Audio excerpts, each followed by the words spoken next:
اعوذ باللہ من الشیطان الرجیم بسم اللہ الرحمن الرحیم۔ سورہ تغابن آیات نمبر 1 تا 10 میں بیان کہ اللہ نے انسان کو اس دنیا میں بغیر کسی مقصد کے پیدا نہیں کیا۔ جزا و سزا کا ایک دن مقرر ہے۔ تاریخی شہادت کہ جن قوموں نے اللہ کے رسول کی تکذیب کی انہیں اللہ نے ہلاک کر دیا، اور آخرت میں ان کے لیے سخت عذاب ہوگا۔ اللہ اور رسول اللہ صلی اللہ علیہ وآلہ وسلم پر ایمان لانے کی دعوت اور اس دن کے لیے تیار رہنے کی ہدایت جب اہل ایمان کو جنت کے باغوں میں داخل کر دیا جائے گا، جبکہ منکرین کو ہمیشہ کے لیے جہنم میں جھونک دیا جائے گا۔ بسم اللہ الرحمن الرحیم۔ یسبح للہ ما فی السماوات وما فی الارض له الملک وله الحمد وهو على كل شیء قدیر۔ آسمانوں اور زمین کی ہر چیز اللہ کی تسبیح بیان کرتی ہے جو حقیقی بادشاہ ہے، اور صرف وہی حمد و ثنا کے قابل ہے، اور وہ ہر چیز پر پوری طرح قادر ہے۔ هو الذی خلقکم فمنکم کافر ومنکم مؤمن واللہ بما تعملون بصیر۔ وہی تو ہے جس نے تمہیں پیدا کیا، پھر تم میں سے کوئی کافر ہے اور کوئی مومن، اور جو کچھ تم کرتے ہو اللہ وہ سب کچھ دیکھ رہا ہے۔ خلق السماوات والأرض بالحق وصوركم فأحسن صوركم وإليه المصير۔ اس نے آسمانوں اور زمین کو حکمت و مصلحت کے ساتھ پیدا کیا ہے، اور اس نے تمہاری صورتیں بنائیں تو بہت عمدہ بنائیں، اور تم سب کو اسی کی طرف واپس لوٹ کر جانا ہے۔ يعلم ما في السماوات والأرض ويعلم ما تسرون وما تعلنون والله عليم بذات الصدور۔ وہ آسمانوں اور زمین کی ہر چیز کو جانتا ہے، اور وہ جانتا ہے جو کچھ تم چھپاتے ہو اور جو کچھ تم ظاہر کرتے ہو، اور اللہ تو تمہارے سینے میں چھپے ہوئے بھید تک جانتا ہے۔ أَلَمْ يَأْتِكُمْ نَبَأُ الَّذِينَ كَفَرُوا مِن قَبْلُ فَذَاقُوا وَبَالَ أَمْرِهِمْ وَلَهُمْ عَذَابٌ أَلِيمٌ۔ کیا تمہیں ان لوگوں کی خبر نہیں پہنچی جنہوں نے اس سے پہلے کفر کیا تھا اور پھر اپنے اعمال کے وبال کا مزہ چکھا، اور آخرت میں ان کے لیے ایک دردناک عذاب ہے۔ ذلك بأنه كانت تأتيهم رسلهم بالبينات فقالوا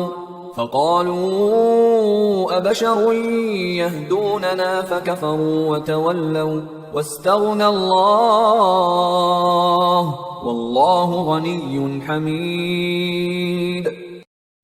اور یہ اس لیے ہوا کہ جب ان کے رسول ان کے پاس واضح نشانیاں لے کر آئے تو انہوں نے کہا کہ کیا اب ہماری طرح کے انسان ہمیں ہدایت دیں گے؟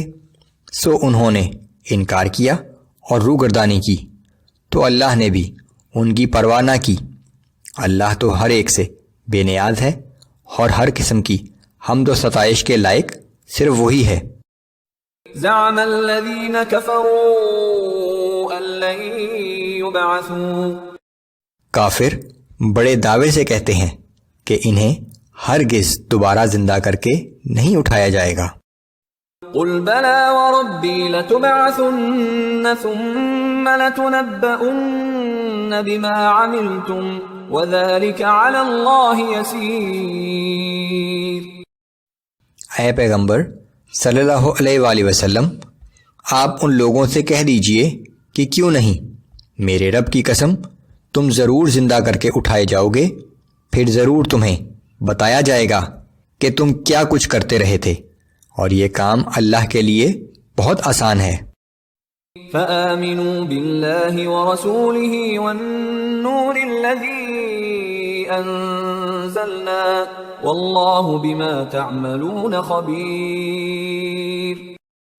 سو تم اللہ اور اس کے رسول پر اور ہمارے نازل کیے ہوئے نور پر ایمان لے آؤ، اور جو کچھ تم کرتے ہو اللہ اس سے پوری طرح باخبر ہے۔ یوم یجمعکم لیوم الجمع ذلک یوم التغابن، جب حشر کے دن وہ تم سب کو اکٹھا کرے گا تو یہی کامیابی اور ناکامی کے ظاہر ہونے کا دن ہوگا۔ ومن يؤمن بالله ويعمل صالحا يكفر عنه سيئاته ويدخله جنات تجري من تحتها الأنهار خالدين فيها أبدا ذلك الفوز العظيم۔ جو شخص دنیا میں اللہ پر ایمان لایا اور نیک اعمال کرتا رہا تو اس دن اللہ اس کی خطائیں معاف کر دے گا اور اس کو جنت کے ایسے باغوں میں داخل کرے گا جن کے نیچے نہریں بہتی ہوں گی۔ یہ لوگ ہمیشہ ہمیشہ ان باغوں میں رہیں گے، دراصل یہی بڑی کامیابی ہے۔ والذین کفروا وکذبوا بآیاتنا اولئک اصحاب النار خالدین فیہا وبئس المصیر۔ اور جن لوگوں نے کفر کیا اور ہماری آیات کو جھٹلاتے رہے سو وہ اہل جہنم ہوں گے، اور وہ اس جہنم میں ہمیشہ ہمیشہ رہیں گے، اور وہ بہت ہی برا ٹھکانہ ہے۔